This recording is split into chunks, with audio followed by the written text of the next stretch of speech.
গল্প শুরু হয় বৃন্দাবনের এক মনোরম সকালে। ছোট্ট শ্রীকৃষ্ণ তখন তার বন্ধুদের সঙ্গে খেলাধুলায় মেতে আছে। তার কপালে তিলক, পরনে হলুদ ধুতি, আর কাঁধে বাঁশি, সব মিলিয়ে সে এক মোহময় দৃশ্য। তার প্রাণপ্রিয় গোপবালক বন্ধু সুধামা, সুভাষ, মাধব সবাই মিলে নদীর ধারে খেলছে। হঠাৎ তারা দেখে এক বিশাল অজগর এসে গরুগুলোকে ভয় দেখাচ্ছে। সবাই ভয় পেয়ে পালিয়ে গেলেও শ্রীকৃষ্ণ ভয় পান না। তিনি সামনে এগিয়ে গিয়ে তার কোমল হাতে অজগরটিকে স্পর্শ করেন।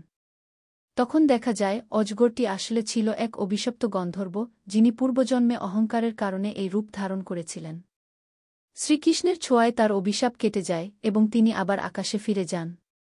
যাওয়ার আগে তিনি শ্রীকৃষ্ণকে প্রণাম করে আশীর্বাদ দেন।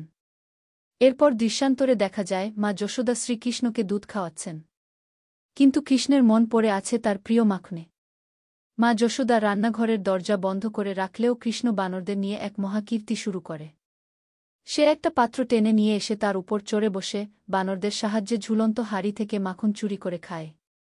এই দৃশ্যটি কার্টুনে অত্যন্ত হাস্যরসাত্মকভাবে তুলে ধরা হয়। মা যশোদা এসে তাকে ধরে ফেললে কৃষ্ণ কাঁদতে থাকে। কিন্তু তার কান্নার মধ্যেও এমন মায়া থাকে যে যশোদার রাগ গলে যায়। শেষে মা তাকে বুকে জড়িয়ে নেন। গল্পটি শেষ হয় শ্রীকৃষ্ণের বাঁশির সুরে, যা গোপীদের মন মাতিয়ে তোলে।